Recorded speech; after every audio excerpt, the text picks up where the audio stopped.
Привет-привет! Меня зовут Людмила, и с вами Таро в потоке. Название нашего сегодняшнего разбора звучит так. Он себя странно ведет. Что это значит для меня? Сегодняшний разбор будет на 3 позиции, практически как всегда. Да? Загадывайте, пожалуйста, ваших мужчин, и мы с вами сделаем сигнификацию на само его поведение. Да? То есть, как же он так себя странно ведет.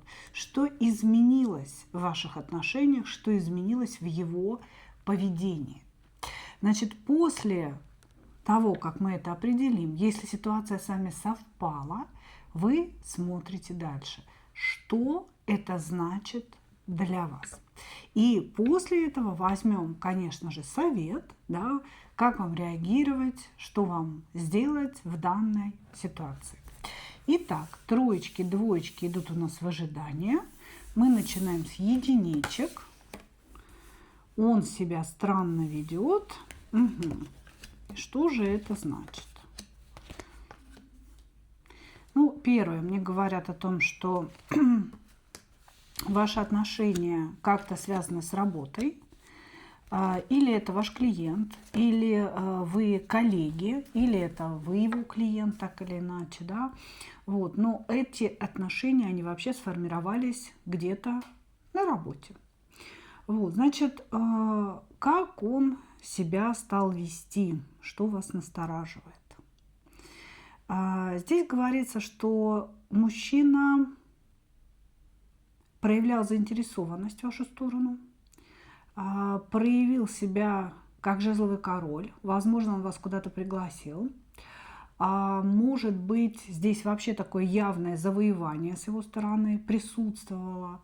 Звонки, письма, приглашения, заявление о том, что вы ему нравитесь, да, о том, что вы куда-то дальше пойдете.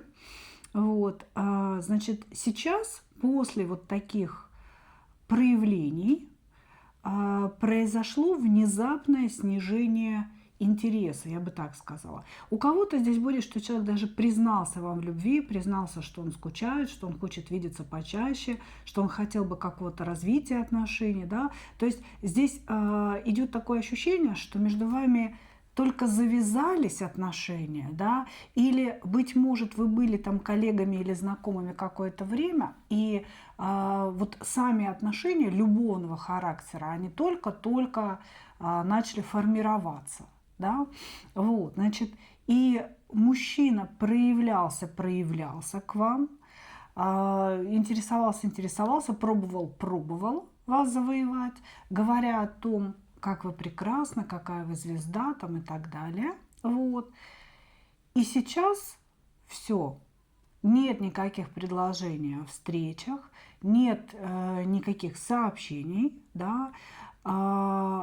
Тут общение, может быть, и продолжается, но оно как будто бы снова перешло в рабочую плоскость. Да. То есть как бы вот мы общались по работе мы будем продолжать общаться. И я думаю, что вы находитесь в неком замешательстве, что же вам, собственно, делать. Да? Потому что были обозначены какие-то любовные, да, нотки в ваших взаимоотношениях.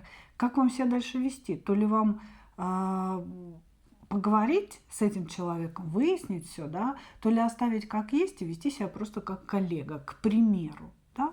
Девочки, применяйте каждый к себе самостоятельно, но здесь история такова. Мужчина проявлялся, заявлял какой-то интерес в вашу сторону, и сейчас вдруг стих. И совершенно с нормальной улыбкой на лице ходит, как будто ничего не произошло. Ну окей. Так что же произошло? Пусть нам тогда объяснят, что это значит все. Все, опять нос потек у меня. Что ж такое-то, а?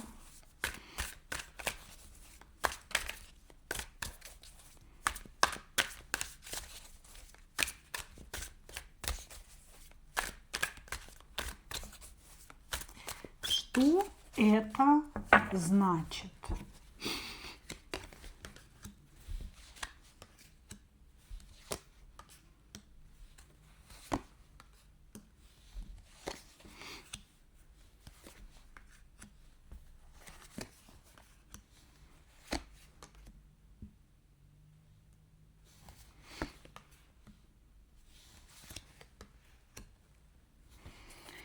Что это значит? Что это значит? Первое. Вы этому мужчине очень симпатичны. То есть вот как он показывал желание что-то с вами иметь, так оно у него и присутствует. Но этот человек осознал, что вы гораздо более глубокая, умная, мудрая, и с вами не получится просто такой, знаете, страсти, которая находится на поверхности. Ему хотелось более легких отношений. Я не скажу, что он прям здесь про использование, нет. Ему просто, вот просто, знаете, ощущение такое, что мужчина поддался своему импульсу, а импульс здесь был очень такой жезловый, очень стремительный. И он на тот момент, да, когда у него этот импульс был внутренний, готов был-то на все. Понимаете, он действительно хотел каких-то отношений, он действительно хотел страсти между вами, но он не был готов к чему-то серьезному. То есть ему казалось, что он готов, но оказалось, что нет. Значит, и сейчас, после какого-то вашего общения, да, он понял, что он с вами не справляется, что он вас не вывозит. Понимаете, он понял, что у вас то ли есть какие-то требования, то ли вы очень серьезная. Здесь вот разговор именно о мудрости и глубине. Возможно, да, вы обладаете очень яркой внешностью, а мужчины, они, как правило, знаете, когда видят такую всю куколку, да, с 4-5 размером груди, с тонкой талией, да, на каблучках, они думают, что эта куколка, она, ну, не может быть априори умной, да, как бы вот куколки, они всегда такие глупенькие. Может быть, он на это рассчитывал. Он повелся на вашу сексуальность, он повелся на, может быть, вашу внешность, на притягательную энергию. И как будто бы не ожидал, что вы умеете разговаривать. И помимо того, что вы умеете разговаривать, вы еще и думаете перед этим. Понимаете? То есть здесь идет какое-то удивление вашей глубине, удивление вашим взглядом на жизнь, удивление вашим требованиям, возможно, к мужчине. Может быть, был конкретный разговор об этом. Он как бы сник, понимаете? То есть в какой-то момент он понял, что он не потянет вас. Он не потянет такую женщину, как вы, в принципе. Он потянул бы глупышку, а умнышку он не тянет. Здесь на самом деле у него был какой-то прям удар, да, по его собственному самолюбию. Причем этот удар нанесли не вы, а он сам себе нанес. Нанесло его осознание того, что вот он, ну, как бы недостаточен в чем-то. Он не может вам что-то предложить из вашего ассортимента, из того, что вы хотели бы получить. Вот. По сути, мужчина не поставил точку на ваших отношениях, да, а он просто ушел на подумать. Он ошарашен своей несостоятельностью. Может, он беднее, чем вы, да. Он задумался над тем, что все оказалось не таким, как он себе нарисовал. Он расстроился от того, что он недостаточно император для вас. Но он недостаточно реализован, он недостаточно хорош, брутален, мужественен для вас. У него всего как будто бы недостаточно. Он в перевернутом императоре находится, в короле жезлов. То есть, может быть, для какой-то другой женщины он был бы вау, просто мачо, да? А для вас маловато.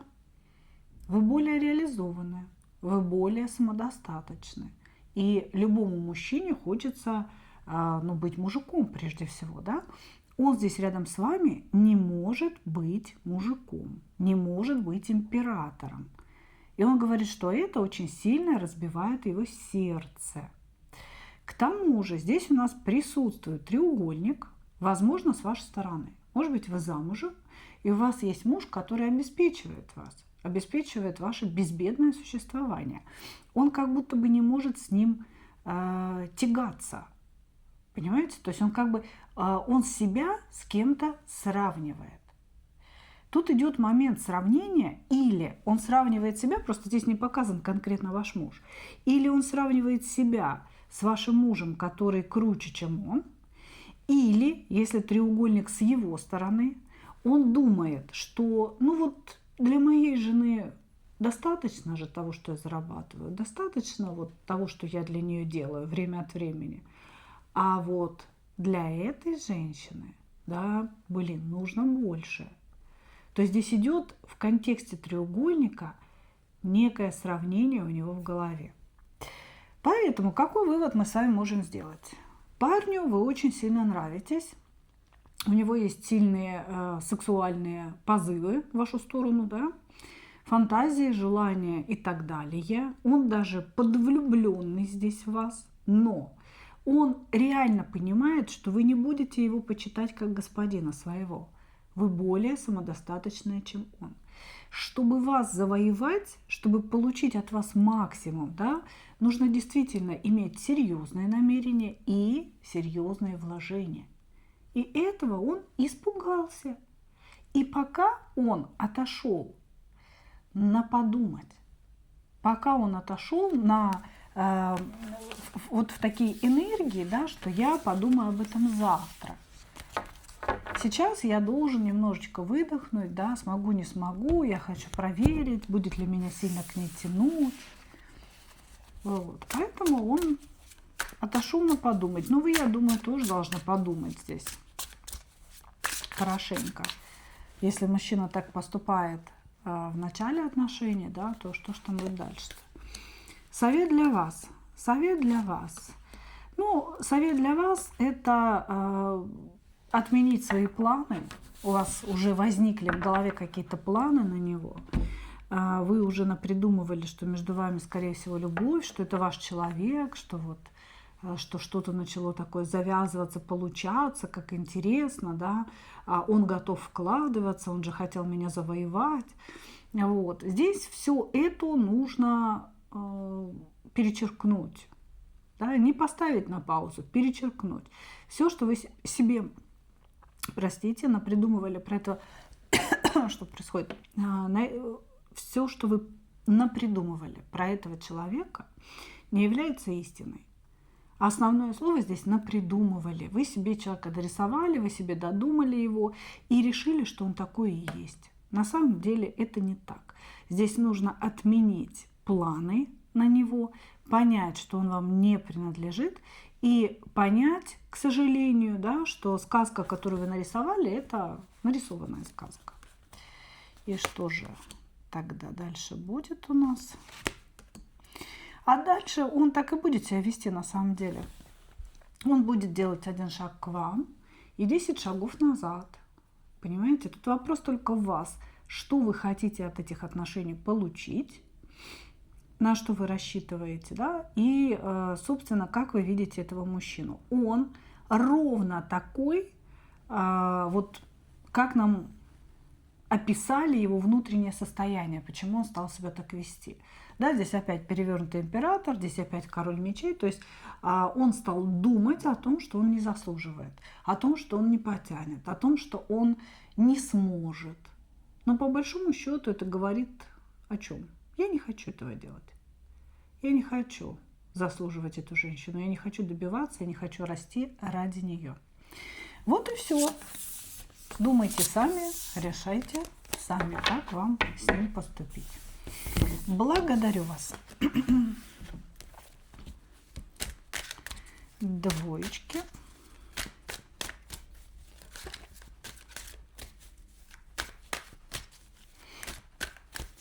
Двоечки.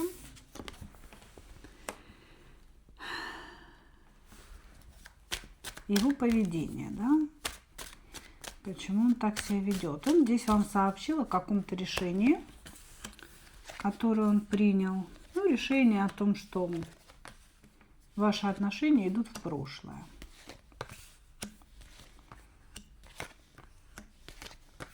Угу. Ну, здесь женатый человек, который может находиться на расстоянии от вас. И ваши отношения могли быть просто перепиской, ваши отношения могли быть когда-то в прошлом, после которых он женился, да, и вот вы сейчас общались. Вот, значит, или же ваши отношения могли возникнуть вот сейчас на фоне уже его брака, и возник какой-то вопрос выбора для него. Значит, здесь, как вам кажется, вы влюблены друг в друга, у вас чистая, прекрасная платоническая любовь. Человек сейчас находится на расстоянии от вас со своей семьей и детьми, у него и дети есть. И после каких-то признаний, какого-то общения, такой вот прям настоящей любовной платонической переписки, без сексуальных аспектов, а вот именно о каких-то духовных вещах вы переписываетесь. После, возможно, совместных мечт, может быть, вы думали о том, что он там разведется ради вас, да, приедет или вас куда-то позовет к себе. Человек объявил вам о том, что все это была ошибка, он возвращается в семью, кого-то по перевернутой двойке мечей заблокировал, и у кого-то здесь проиграется, что, может быть, человек сослался на болезнь. То есть вот при всей вот этой красоте ситуации, да, я люблю тебя, когда-нибудь мы с тобой будем идти вместе рука об руку по берегу океана, да, и, конечно же, огромное красное солнце будет садиться в океан, растекаться по изумрудной воде. Значит, вот эта вся красивая сказка как будто бы закончилась в один день. Человек мог четко обозначить по тузу мечей свою позицию, сказав, что я возвращаюсь в семью, все закончилось. Или он мог сказать, сослаться на болезнь, сказать, что я заболел, и пока мы не будем общаться, но он это все сделал так, что вы поняли, что это пока никогда не закончится. Или кого-то здесь прям заблокировали. В любом случае у вас осталось ощущение использованности, ощущение, что человек обманул самые светлые ваши надежды, самые светлые ваши какие-то помыслы, да, мечты, и вы находитесь в ожидании его появления, потому что здесь вот в вашем случае ничто не предвещало такого конца. Как будто бы, ну реально все было хорошо, все было прям в таких вот розовых пушистых облачках, и ни с того ни с сего человек все закончил. То есть его решение, оно было принято ни с того ни с сего.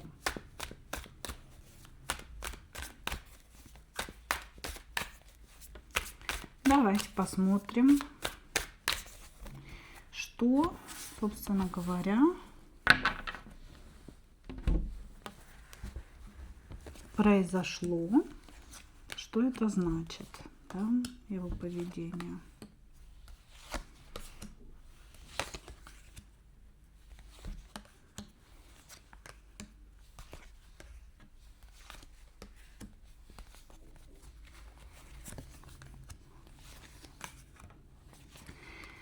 Так, этот человек очень сильно держится за тот комфорт, который имеет.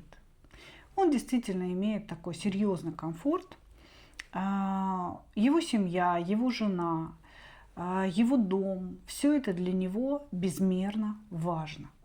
Что бы он вам ни говорил в своих любовных заявлениях. Значит, и что значит это? Да, это значит, что он сейчас вернулся в свою семью. Он считает, что он сделал правильный выбор. Что вы были его искушением, что вы были его дьяволом каким-то внутренним. И пришла пора отказаться от вас, взять свои уроки и перестать сидеть на двух стульях. То есть на сегодня человек поступил так, неважно, что он сделал конкретно в вашу сторону, но он сделал конкретный четкий выбор в сторону своей семьи, в сторону какого-то привычного уклада, простите, какого-то привычного уклада. И это произошло, потому что в его жизни был опыт, опыт измены его жене, и, возможно, она его поймала, возможно, было какое-то наказание за это, или был разговор о том, что они расстанутся, а он не хочет это все терять, потому что его жена – это не просто человек, да, это пространство, которое включает в себя многие аспекты.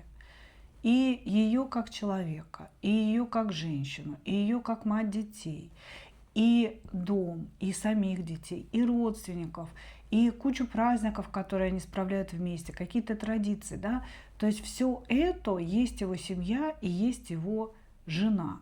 И все это есть его жизнь.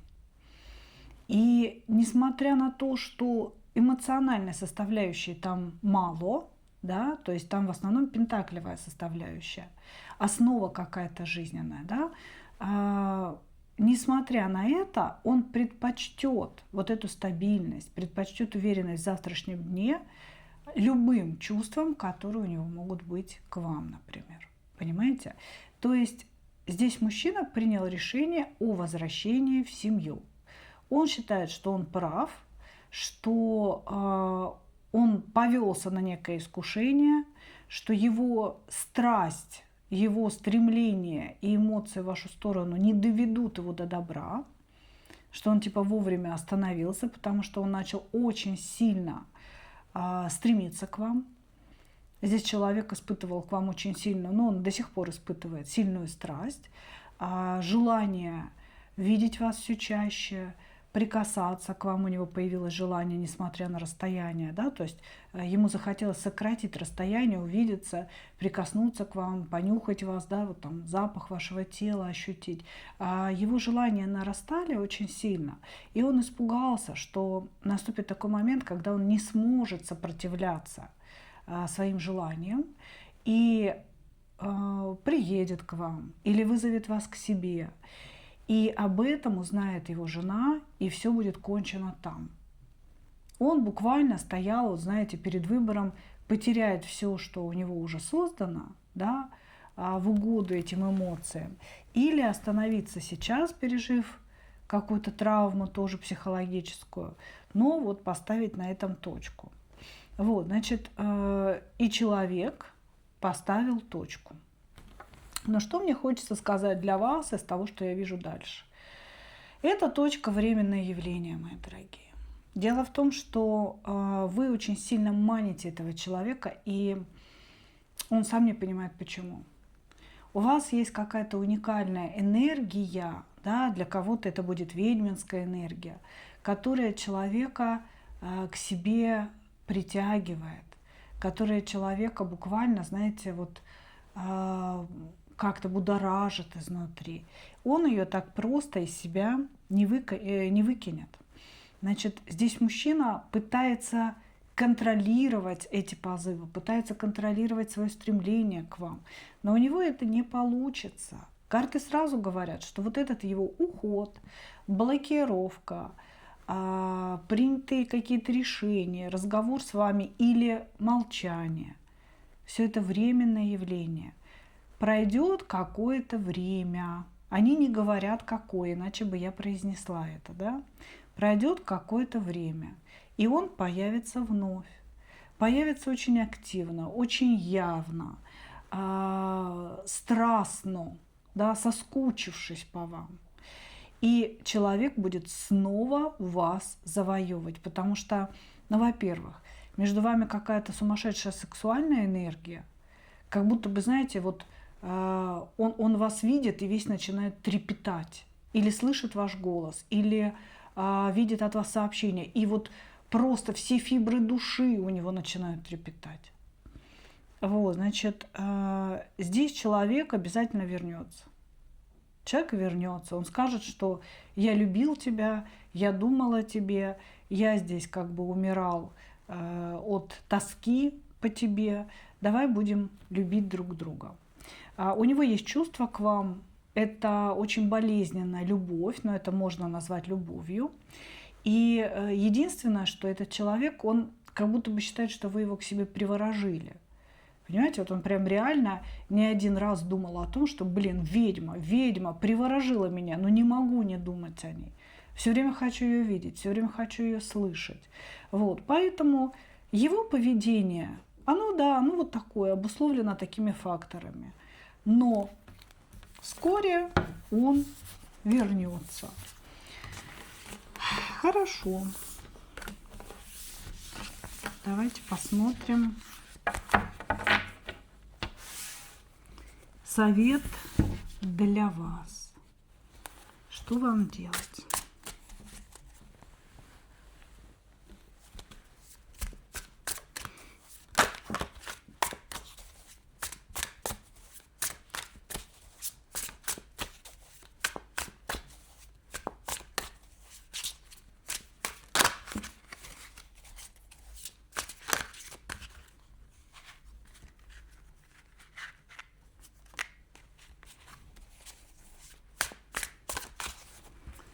Совет для вас.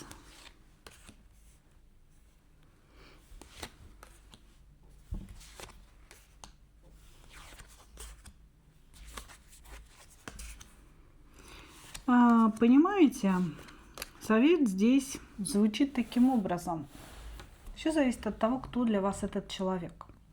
Если это реально человек из какого-то прошлого, и вы долго уже друг с другом, знаете, вот эти круги наворачиваете, то вы вместе, то вы врозь, то он ушел, то он пришел, то вы ушли, то вы пришли. И вы понимаете, что вы не можете друг от друга отвязаться, так или иначе, да? То вам нужно приготовиться лишь к цикличности, к тому, что он будет уходить и возвращаться, уходить и возвращаться.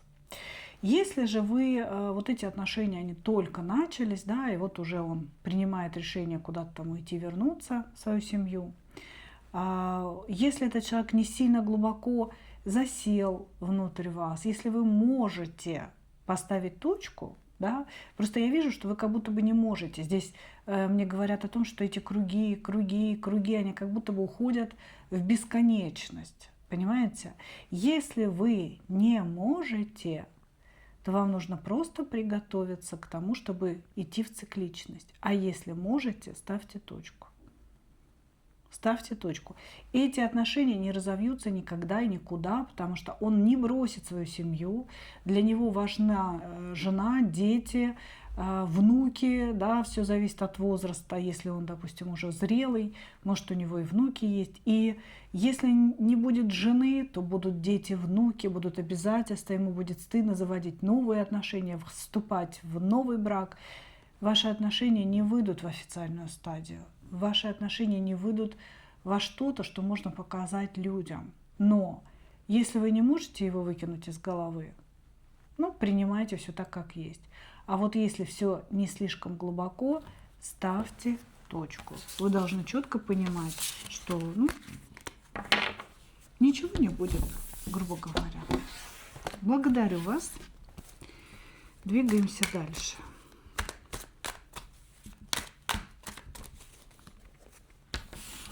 Двигаемся дальше.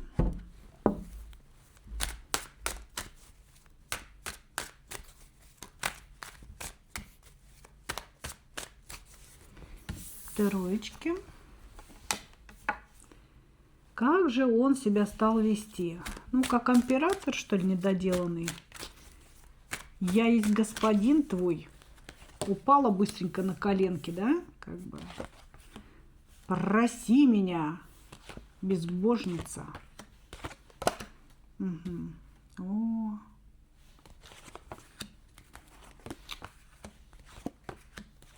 Вообще хамское поведение на самом деле.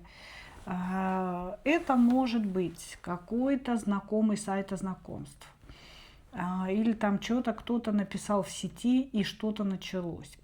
Здесь показывают, что отношения между вами были с этим человеком.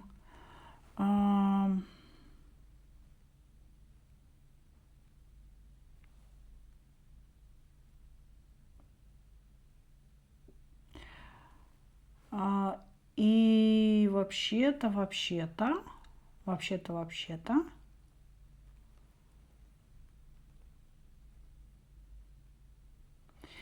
смотрите, здесь просто как бы разные линии, да, обозначены. Первое обозначено то, что вы не свободная дама. И что вы сами делаете в отношениях с этим мужчиной, тоже большой вопрос. Как будто бы у вас есть выбор. Да? Ну, то есть, допустим, муж есть, и вот есть он. И у этого мужчины тоже есть выбор, только здесь показано, что у него прям такой выбор, что ё-моё. Вот ощущение, прям я говорю, сайта знакомств, когда мужчина постоянно встречается с новыми женщинами и имеет с ними сексуальные отношения. То есть он встречается. Он мог, то есть в чем его поведение? В том, что, поведение, которое вас настораживает. Допустим, после встречи, на встрече он вам предложил, какой-то, знаете, коротенький секс в машине или в гостинице. И после этой встречи не позвонил, не написал, как-то, знаете, обесценил эту всю историю. Вот. Но секс в машине на первой встрече вообще всегда обесценивает женщину, чтобы вы понимали. Вот. Или этот мужчина встречался с вами, а потом сказал, что у него есть выбор, и он еще встречается с другими женщинами. Здесь пошло какое-то обесценивание вашей сексуальности, ваших сексуальных вложений в эти отношения. И мужчина мог вплоть до того, что даже как-то посмеяться над вами, это раз, сказать вам какие-то гадости, или сказать вам, вот ты замужем, иди к своему мужу, что ты мне написываешь, что ты мне там звонишь и так далее. Здесь была грубость. Здесь была грубость, которая унижает, которая обесценивает и деморализует эго. То есть первоначально вы считали, что вы ему нравитесь, он вас очень сильно хочет, как минимум, да, и все это куда-то развивается, куда-то идет в какие-то дали, да, а сейчас у вас такое вот ощущение, что человек вас использовал так же, как и многих, да, и даже имени вашего не запомнил. Вот такое идет ощущение использованности, прям глубокое. Вот. Как-то так. При этом почему-то здесь сказано, что вы должны держать свое лицо и не должны ему показать ни в коей мере то, что вас унизило или обидело его поведение.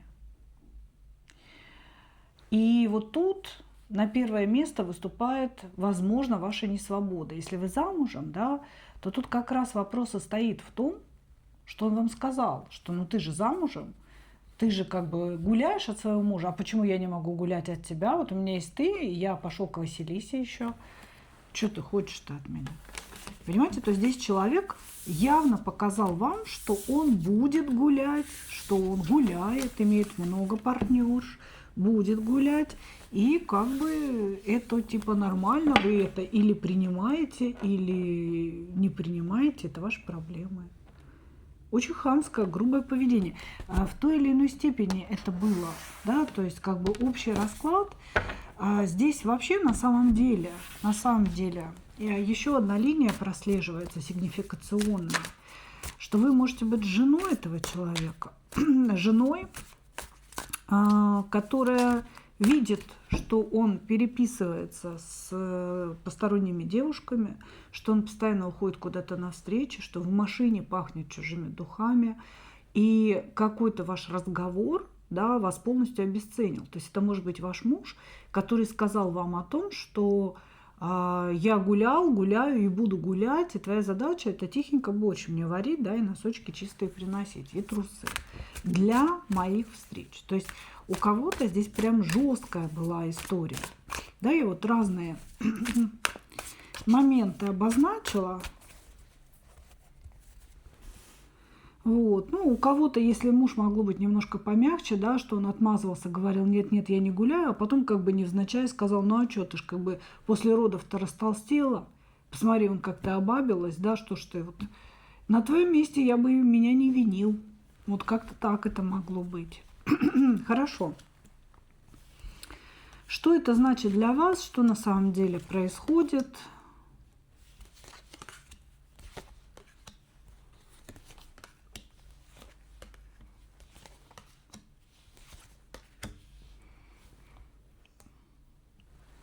Происходит только одно. Это глубоко развращенный человек, у которого есть определенная социальная маска, да, которую он надевает, и есть его нутро. А его нутро сожрано господином дьяволом, потому что этот человек развратник. Ему нравится разврат, ему нравится обилие женщин. Более вам скажу, что он женщин не считает людьми. Он видит там писи. Понимаете, писи, писи, писи, сиси. Вот это вот он все видит. Понимаете? У него все просто, гораздо проще, чем у вас. Вы пытаетесь что-то разложить для себя психологически, проработать какие-то травмы, думаете, что он весь травмированный, да, и в хвост, и в гриву. Нет, у него все просто. Женские писи, вот что стоит у него перед глазами. Ему все время хочется чего-то новенького. Ему все время мало. Ему хочется какого-то там эксклюзивного секса, что-то каких-то изюминок, хренюминок и так далее. И он всегда был таким, к сожалению, да.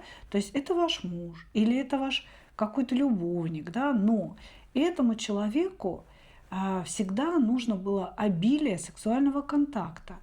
Он не влюбляется, у него нет привязанности к женщине.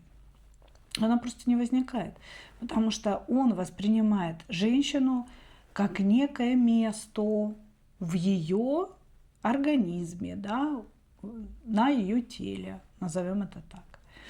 Вот, значит, и произошло лишь следующее, что у него есть выбор, у него есть женщина, которая его в данном моменте времени больше устраивает, чем вы. Ему с ней хорошо, она его возбуждает очень сильно, у него все стоит на нее, а с вами скучно, с вами уже как-то неинтересно стало, может, вы там что-то требовать стали. Вот. И мужчина здесь просто как бы ушел к другой. Вот и все. Все его поведение говорит о том, что появилась другая женщина. Пока здесь показывает одну, но вообще в целом показали большое количество выбора. Как будто он прыгает от одной к другой, от одной к другой. Ну вот появилась, на данном этапе появилась другая женщина. Он к ней пошел прессовывать свою писю. Да, по-другому здесь нельзя сказать. Это все очень пошло. Вот то, что я вижу, это очень пошло все. И более этого, вы знаете, как он уверен, что когда он захочет, он может к вам вернуться. То есть у него такое ощущение хамское, что сейчас он там пополощется, да, как бы получит какой-то энергии, эмоций, эндорфины выработаются у него. И он всегда сможет вернуться к вам. Типа, да мне похрену, что она там думает, похрену, что она там чувствует. Господи, в любой момент захочу, вернусь. Прям, надо будет, навешаю немножко лапши. Потому что он как будто бы, знаете, у него свое искаженное восприятие реальности, чувств как таковых, да, и он на вас смотрит, исходя из своего вот этого искаженного мира. Понимаете? Он смотрит и вас приравнивает ко всем остальным, тем, кто ему давал. Совет для вас.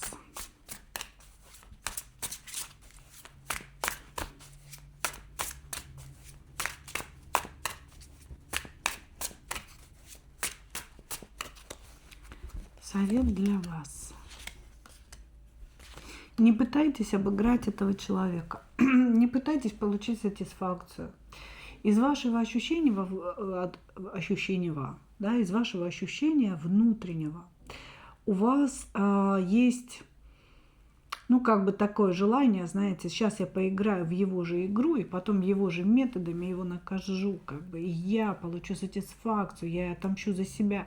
Да не надо этого всего делать, закрывайте эту историю. Здесь перевернутая двойка жезлов. Здесь нужно прекратить думать что какие-то ситуации что-то изменят. Понимаете, не нужно строить никаких планов. Ни о сатисфакции, ни о возвращении, никаких планов. Этот человек кусок дерьма огромного. Не надо пытаться отомстить дерьму, изменить дерьмо. Вы просто вот представьте себе, если вы на дороге видите дерьмо. Вы что, будете с ним беседовать о его травмах? Вы что, я уже это говорила, да? Я просто повторяю для осознания вами происходящего. Пытаться ему отомстить. Но вы вот если наступили в дерьмо, да, и у вас теперь воняет подошва обуви, вы будете пытаться наступать снова, чтобы отомстить? Или что сделаете? Или пойдете все-таки отмоете свою обувь и забудете об этом эпизоде? Здесь четкая, конкретная история. Не надо пытаться ему отомстить. Не надо играть в его игры, дабы получить эту сатисфакцию. Вы ее не получите. Вы лишь измажетесь сильнее в этом человеке, в его наполнении внутреннем. Вот, и будете чувствовать себя только хуже. Идите дальше. Просто забудьте, вот как есть. Если же это все-таки ваш муж, здесь, конечно, надо расставаться. После таких вещей, ну, хорошего-то не будет ничего. Понимаете? Это такое обесценивание нарциссическое. Ни в коем случае. Нужно разбегаться и строить свою жизнь дальше, даже если ее осталось не так много. Да? Потому что многие говорят: Людмила, ну как? А мы же там 20-30 лет прожили вместе, ну как же так, да, и что же я теперь, и куда же я теперь денусь? Вы вернетесь к себе самой, вы найдете интересное и обеспечивающее себя занятие, и вам будет 100% лучше, чем когда вы бегаете, следите за этим мужем, да, это если разговор про мужа, выискиваете его любовниц, его переписки и с каждым разом вбиваете себе колышек в сердце. Понимаете? Ну, здесь как бы совет такой, полностью все закончить. Да, я прочитала совет от высших сил, просто добавила немножко своих комментариев, более распространенных. Благодарю вас, мои дорогие. Вот такой получился сегодняшний разбор. Надеюсь, что вы получили какие-то важные ответы для себя. Но я, как обычно, хочу пожелать вам только одного: встретить свою настоящую любовь и не потерять в ней себя. Ну а мы увидимся с вами в следующих видео. Пока-пока!